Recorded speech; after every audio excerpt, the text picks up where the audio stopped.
बहराइच की घटना एक सोची समझी साजिश जैसी लगती है। उत्तर प्रदेश में उपचुनाव जे के होने वाला है और उस चुनाव से ठीक जे कि पहले दुर्गा पूजन विसर्जन के दौरान जे कि ऐसी घटना घटी जिससे लेकर पूरे उत्तर प्रदेश में एक तरह जे के भूचाल जे कि आ चुका है।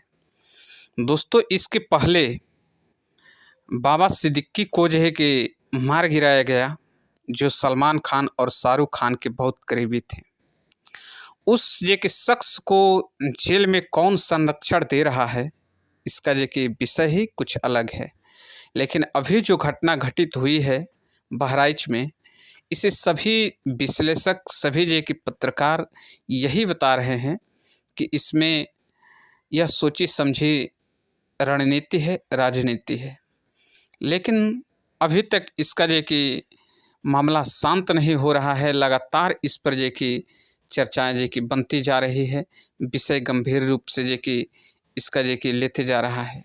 जबकि स्पष्ट देखा जा सकता है कि जब मूर्ति विसर्जन के लिए जे कि यात्राएं निकल रही थी, उस दौरान एक हिंदू युवक ही एक मुसलमान परिवार के छत पर जे कि चढ़ा और जे कि उसका जे कि हरा ध्वज को उतारा और अपना भगवा ध्वज जे कि लहराया। लेकिन उस पर जे कि बहुत ऐसे नेता हैं जो कह रहे हैं कि गलती अगर इंसान किया है तो उसे समझाया जा सकता है। मैं कहता हूं कि अगर मूर्ति विसर्जन पे कोई पत्थर चलाता है तो उसे आप जे कि इनकाउंटर करते हैं, बुलडोजर चलाते हैं उसके घर पर, तो फिर जे कि यह व्यक्ति क्यों जे कि ध्वज को, भगवा ध्वज किसी दूसरे समुदाय के घर पे लहराया और उसका ध्वज जे कि गिराने के साथ साथ उसकी छत की रेलिंग को गिरा दिया। अगर दोस्तों जे कि ऐसा ही जे कि बात जे कि होना था, ऐसा ही जे कि चलना था, तो फिर इस चीज़ को जे कि एक प्रशासन के देख रेख में वह जे कि यात्रा निकल रही थी। ऐसे नहीं थी कि प्रशासन नहीं थी साथ में, और उसके बावजूद भी ऐसी घटना घट रही है। 5 किलोमीटर दूर तक एक पूरी 100 को घुमाया जाता है और वो भी लाठी डंडा लेकर 100 के साथ जे कि लोग घूमते हैं। प्रशासन साथ साथ में है, बिल्कुल प्रशासन चुप है, खामोश है, उस पर जे कि कुछ नहीं बोलती है। जब हिंसा भड़क जाती है तो प्रशासन लाठीचार्ज करती है। प्रशासन क्यों लाठीचार्ज करती है? भगदड़ को कम करने के लिए, भगदड़ को जे कि शांत करने के लिए। अगर सड़क पकड़ के आप जा रहे हो और रास्ते में जे कि कोई पकड़ के मारने लगे तो यह कैसी घटना है।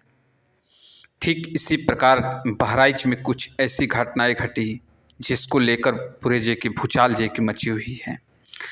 मैं बता देना चाहता हूँ कि बहराइच में दुर्गा विसर्जन का कार्यक्रम, रोड शो हो रहा था।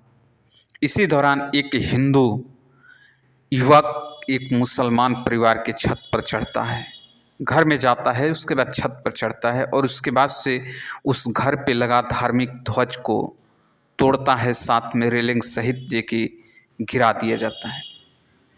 उसके बाद उस घर वाले से लेकर के नोक झोंक तमाम जे की बातें निकल कर के सामने आ जाती है और उसके बाद वहाँ पर जे कि गोलियाँ चलनी शुरू होती है, जिसमें उस युवक गंभीर रूप से जे कि घायल होता है, हॉस्पिटल में भर्ती कराया जाता है और वह जे कि अंततोगत्वा जे कि मर जाता है। क्या करती है प्रशासन? क्या यही व्यवस्था और इसी दिन को इंतज़ार कराया जा रहा था? दोस्तों, मैं बताऊं कि एक घटना थी हाथरस की।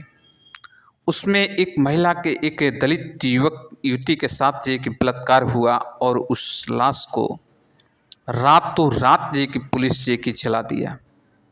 लेकिन इधर बहराइच में जब गोपाल मिश्रा का जे कि 100 जे कि प्राप्त हुआ, उसे अगले दिन के लिए रखा गया और 5 किलोमीटर यात्रा जे कि कराया गया। उसके बाद उस यात्रा में लाठी डंडे लेकर लोग जे कि सम्मिलित रहे और क्या हुआ? प्रशासन साथ में थी, प्रशासन कुछ नहीं कर रही थी। क्यों जे कि उस पर चुप रही प्रशासन? कुछ तो जे कि जवाब देना बनता। अब मैटर ऐसा हो गया कि कहा जा रहा है कि मुसलमानों की गलती है। दोस्तों आप बताओ कि कहाँ से ये कि मुसलमानों की गलती है? किसी के घर पे चढ़कर ध्वज को नोचना, अपना हिंदू ध्वज ये कि फहराना, यह कहाँ की परंपरा है? उसके बाद वहाँ ये कि हिंसा ये कि भड़कती है और बहुत कुछ तक ये कि हो जाता है।